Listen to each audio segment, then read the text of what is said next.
मीरपुर माथिले जे senior सहाफ़ी Nasrallah गिराणी हिकु उहो अहिड़ो इंसान थी गुज़रियो आहे जंहिं सॼी सिंध ऐं हुन जी क़ौम लाइ केतिरियूं क़ुर्बानी ॾिनियूं।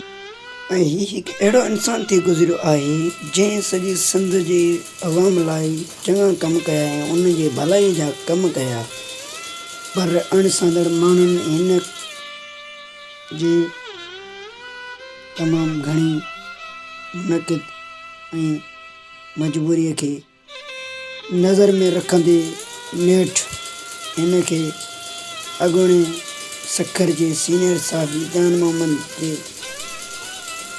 नक्शे क़दम ते इन जो बि अंत आणे छॾियो ऐं हिन पंहिंजी जान जी परवाह न कंदे पंहिंजी सिंध ऐं सिंध वासियुनि लाइ केतिरा ई कम सर अंजाम ॾिना।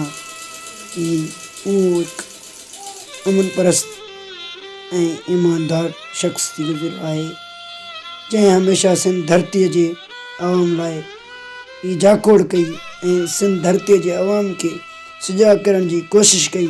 सिंध धरतीअ जे अवाम खे इहो ज़रूरु सोचणु घुरिजे त नसरुल्लाह गिराणी उन्हनि जे कमनि लाइ केतिरा ई ज़ख़्म बर्दाश्त कया, पर कंहिं ज़ालिम नेठि हुन जी ज़िंदगीअ जो अंत आणे छॾियो ऐं उन जो ॾींहुं हमेशह लाइ विञाए छॾियो, जेको हाणे असां खां हमेशह लाइ विछिड़ी वियो आहे।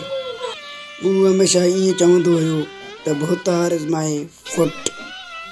पाण सम्झी विया हूंदो त हिन जो मक़सदु छा आहे। महिरबानी।